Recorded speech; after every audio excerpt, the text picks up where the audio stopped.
सुवासीन महिलांना त्या सणाचा उत्साह, आनंद भेटतो. परंतु ज्या सदवा आहेत, विधवा आहेत, परित्यक्ता आहेत, त्या महिलांनी का बाहेर पडू नये? बरोबर आहे का? त्यांनी का या सणाचा आनंद घेऊ नये? अभिमान नमस्कार. नमस्कार. आता वटपौर्णिमा जवळ आलेली आहे. महिला त्या वडाला दोरे बांधायला सुरुवात करते. त्यापेक्षा वड लावण्याची चळवळ तुम्ही मागे सुरू केली होती आणि पर्यावरण प्रेमी म्हणून यावर्षी काय संकल्प, काही उपक्रम आहे की नाही? नक्कीच. मुळामध्ये आपले सण आणि उत्सव आणि त्याचा आनंद शाश्वत आणि विधायक कार्यातून द्विगुणित झाला पाहिजे. कारण सण त्यासाठीच आहे की त्यामध्ये तुम्ही आनंदी समाज व्यवस्था निर्माण करणं आणि त्याबरोबर नवीन काहीतरी समाजासाठी निर्मिती करणं, यासाठी आपले सण उत्सव आहेत. मुळामध्ये आपल्याकडं वड सावित्री पौर्णिमेला जे वडाला फेरे घातले जातात, त्याची एक कथा पण आहे.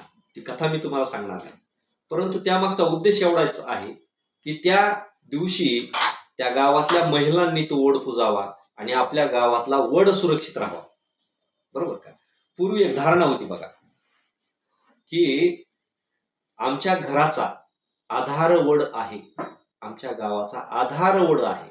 बरोबर का? आधार वड म्हणजे काय की वडासारखा मजबूत कणखर महापुरुष किंवा पुरुष आमच्या गावामध्ये अजून शिल्लक आहे आणि जोपर्यंत तो आहे तोपर्यंत आमच्या घराला, आमच्या गावाला कुठलाही धोका नाही, असा एक त्यामागचा हेतू असायचा. मग हे आधारवड जे होते का नाही, ते फक्त घराचेच नव्हते, गावांचे सुद्धा होते. तुम्ही जर जुनी गावं बघितली असतील ना, तो पुरातन गावं, चिरेबंदी वाडे, तर कुठल्याही जुन्या गावात जर तुम्ही गेलात ना, तर 4-5 वड, 4-5 पिंपळ दिसतील तुम्हाला.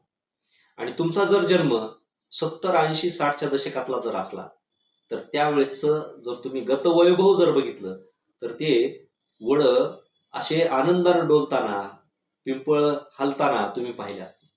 ते एक वेगळं चैतन्य त्या गावात असायचं की ते पिंपळ हलताना पाहिल्यानंतर. बरोबर आहे की नाही? त्याच्या मागचा कारण आणि इतिहास आपण खूप जाणून घेणं आवश्यक आहे. कारण त्या वड आणि पिंपळाशिवाय त्या गावाला वैभवच नव्हतं. ज्या गावाच्या वस्तीमध्ये झाडं नाही ते गाव उदास आणि ओसाड वाटायचं, आणि ज्या गाव वृक्षांनी वेढलेलं असायचं ते अगदी सुंदर गाव वाटायचं. त्याचं कारण पण होतं. त्याचं कारण असं होतं की आपल्या गावामधले माणसं प्रपंचातून निवृत्त झाले, म्हातारपण लागलं की ते कुठं जायचे माहिती का?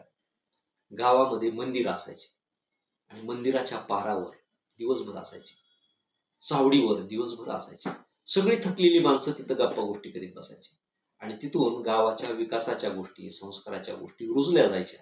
नवीन ज्ञान तिथून दिलं जायचं. कारण त्यावेळेस शाळा अस्तित्वात नव्हत्या, बातमीपत्र नव्हते, चॅनल्स नव्हते.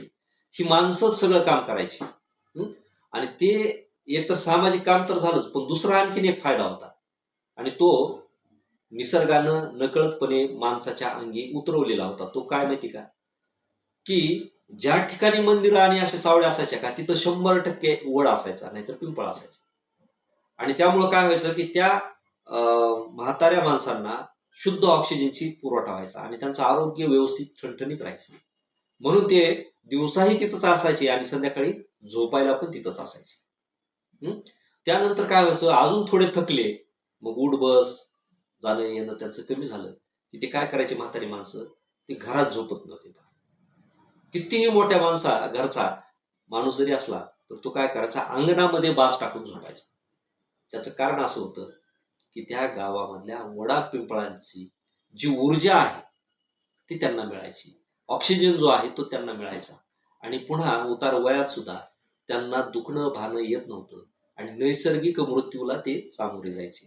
म्हणजे त्यांचे हाल होत नव्हते म्हातारपणामध्ये.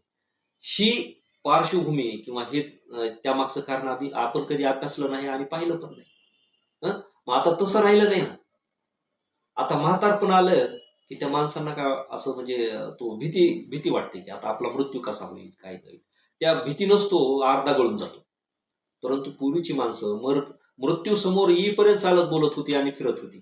त्याचं कारण होतं ती वड शाबूत होती, त्याचं कारण होतं ती पिंपळ शाबूत होती. आणि म्हणून ती संस्कृती त्याचा कुठंतरी ऋण व्यक्त करण्यासाठी किंवा आमच्या घरातले पुरुष अजून सुरक्षित आहेत, आमच्या घरातले आधारवड अजून सुरक्षित आहेत, आमचा पती अजून सुरक्षित आहे, त्याचं ऋण व्यक्त करण्यासाठी ती महिला सुवासीन त्या वडाला फेरे मारायची, त्याची पूजा करायची, कृतज्ञता व्यक्त करायची. म्हणजे या सणाच्या माग धार्मिक फार कमी आहे, पण नैसर्गिक कारणं फार मोठी आहेत, पारंपरिक कारणं फार मोठी आहेत. मग आपण ह्या परंपरेचं कालांतरानं काय केलं माहिती का, असं अवडंबर केलं की त्यामागची कारणं सोडून दिली आणि केवळ धार्मिक अंधश्रद्धेतून आपण काही गोष्टी करायला लागलो मध्यंतरी, आणि त्यामुळं गावोगावची वडं कोसळले, पिंपळ कोसळले. म्हणून आता यावर्षी आपण आणखीन एक गोष्ट करणं आवश्यक आहे की सुवासीन महिला त्या वडाला पूजा म्हणजे फेरे मारतात, त्याची पूजा करतात. परंतु मागच्या 2-3 वर्षात आपण त्यामध्ये आणखीन एक सुधारणा केली. कारण शहरामधल्या महिला आहेत त्यांना वडच सापडत नाही. आणि अनेक गाव आहेत की तिथं वडच नाहीत काही गावांनी, आणि असला तरी एखाद दुसरा वड असतो. मग सगळ्या गावातल्या वस्तीवरच्या महिला त्या एकाच वडाला जातात. वड फार कमी झाली.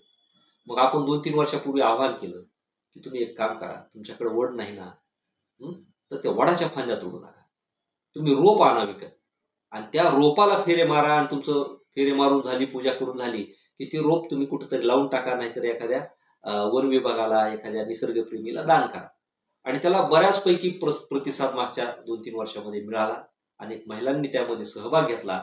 एवढंच नाही तर आमच्या बीड जिल्ह्यामध्ये मागच्या वर्षी एकाही नर्सरीमध्ये वडाचं रोपच शिल्लक राहिलं नव्हतं. वड सावित्रीच्या पौर्णिमेला म्हणजे 2-4 दिवस अगोदरपासूनच महिलांनी ते सगळे रोपं खरेदी केली, अशी परिस्थिती आली. म्हणजे आता ही परंपरा नव विचारानं रुजली आता. म्हणून त्याला आणखीन थोडंसं बदल करण्यासाठी, त्यामध्ये कलाटणी देण्यासाठी आणि नवीन विचार रुजण्यासाठी परवा दिवशी माझ्या डोक्यामध्ये एक आलं की सुवासीन महिलांना त्या सणाचा उत्साह, आनंद भेटतो. परंतु ज्या सदवा आहेत, विधवा आहेत, परित्यक्ता आहेत, त्या महिलांनी का बाहेर पडू नये? बरोबर आहे का? त्यांनी का या सणाचा आनंद घेऊ नये? तर मग माझ्या डोक्यामध्ये एक गोष्ट आली की आपण वडाचं रोपाचं त्या महिलांनी पूजन करावं. ठीक आहे ना, तुम्हाला धार्मिक दृष्टीनं नसेल वाटत योग्य, तर तुम्ही फेरे मारण्याऐवजी पूजा करा ना त्याची बसून, वड पूजा करा. बरोबर. आणि वृक्षाची पूजा करणं हे वाईट नाही ना. आलं लक्षात? ते वृक्ष थोडीच म्हणतो की तुम्ही विधवा आहे, तुम्ही परित्यक्ता आहे, तुम्ही अनाथ आहेत. त्याला काय, तो त्याच्या दृष्टीनं सगळं सृष्टी एकच आहे, सगळे जीव एकच आहेत त्या वृक्षाच्या दृष्टीनं. आणि मग त्या विधवांनी पूजले तर काय वाईट आहे? म्हणून विधवांनी वडाचं पूजन यावर्षी करावं, आणि पूजन केल्यानंतर तो वड त्यांनीच लावावा. कारण जशा सौभाग्यवती महिला त्यांच्या घराच्या सुरक्षेसाठी त्या वडाला वर मागतात, त्या वडाकडे मागणं मागतात, त्याच्याकडे प्रार्थना करतात, तसं विधवा महिलांनी का मागू नये? विधवा महिलांनी तर जगाच्या सृष्टीच्या कल्याणाचा वर मागावा. माझं जे दुःख आलं ते मी पचवते, परंतु माझ्यासारखं दुःख इतरावरती येऊ नये म्हणून प्रार्थना करावी, आणि सृष्टीच्या कल्याणाची याचना त्या वडाकडे करावी आणि त्याचं पूजन करावं, अशी संकल्पना मला 2-3 दिवसापूर्वी सुचली. आणि त्या दृष्टीनं आम्ही बीडमध्ये तसं पूजन विधवा महिला एकत्र येऊन करणार आहेत, आणि अशा वेगळ्या पद्धतीने आम्ही एक वटपौर्णिमा साजरी करणार आहोत. माझं म्हणणं एवढंच आहे की तुम्ही सुद्धा, हा विचार तुम्हाला आवडत असेल आणि या पद्धतीनं जर आपण आता पुढे गेलो तरच पर्यावरणासाठी, सृष्टीच्या संवर्धनासाठी आणि वाढत्या उष्णतेतून मुक्तता मिळवण्यासाठी मोकळी करू शकू, किंवा त्या संदर्भाने एक छोटंसं आपण पाऊल टाकू शकू, हे मला या ठिकाणी म्हणायचंय. आणि तुम्हाला जर हा संकल्प आवडत असेल तर तुम्हीही तुमच्या गावामध्ये विधवा महिलांनी खास करून, विधवा भगिनींनी खास करून ही वटपौर्णिमा अत्यंत आनंदाने साजरी करावी, ही माझी अपेक्षा आहे. आणि पुन्हा एकदा तुम्हाला वटपौर्णिमेच्या हार्दिक शुभेच्छा. धन्यवाद.